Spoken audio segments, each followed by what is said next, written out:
Japan at Amerika pinalagan ang Russia at China. US President Donald Trump nagsalita na din. Ayan, patay kayo ngayon China. Ang yayabang nyo kasi. B-52 bomber aircraft pinalipad ng US Air Force. Babala sa China, kaya namin kayong bombahin nang hindi nyo kami nakikita. Baka magaya kayo sa Iran, pinasabog ng US. Tara, pag-usapan natin kung ang China at Russia nagpalipad ng kanilang bomber aircraft near Okinawa, Japan, ang Amerika at Japan nagsagawa rin ng sarili nitong pagbabanta. Kung tinatakot ng China ang Japan, pues nagkakamali ata ang China ng kinalaban. Japan pa talaga hinamon nyo ha.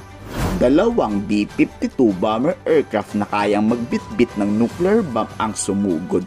Lumapit ito sa Liaoning aircraft carrier ng China. Escorted to ng Japanese F-35 fighter jet at F-15 fighter jet. Mensahe ni US President Donald Trump sa China at Russia, huwag niyong galawin ang Japan. Dahil ang commitment ng US na depensa ng Japan ay unwavering. Makakatikim talaga kayo sa US pag pinagpatuloy niyo yan. US is closely monitoring the tension over the Japanese territory. Depensa naman ng Chinese spokesperson, ang ginawa lang daw nilang joint aerial patrol ay taon-taon lang. Wala daw dapat ikatakot ang Japan at itigil na raw ng Japan pagiging OA at pagsusumbong sa Amerika. 关于中俄联合巡航的情况，中国国防部已经发布了有关的消息，我们昨天也已经做出了回应。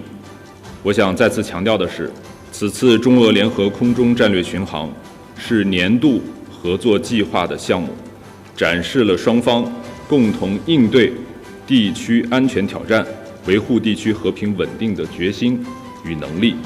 日方没必要大惊小怪，对号入座。 Dismayado naman ang China sa bagong pinirmahang batas ni Trump, ang Taiwan Assurance Implementations Act. Nakapaloob sa batas ang pagprotekta sa Taiwan kung may bansang magtatangka dito. Para sa China, pahirapan na ang gagawing pananakop nila. Matutuloy pa kaya ang gera? Ginagalit kasi ng China si Trump eh.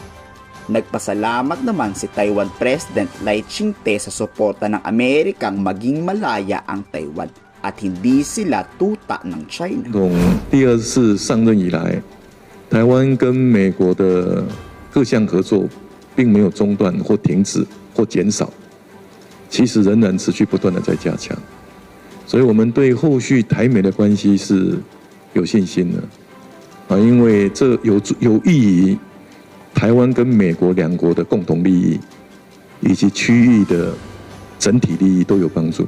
所以我们希望中国能够了解，印太的和平稳定，印太地区每一个国家都有责任，特别是中国作为印太地区的大国，要能够体现大国的责任，动不动对周边国家进行复合式的威胁跟攻击。 这不是一个负责任的大国应有的作为。 Ngayon ilabas ng China yung puro yabang nila at atakihin nila ngayon ang Taiwan nang makatikim talaga sila ng galit ng Amerika. Kayo, tingin nyo sasakupin pa din ng China ang Taiwan o hindi na? Ikomento sa baba ang inyong salubin.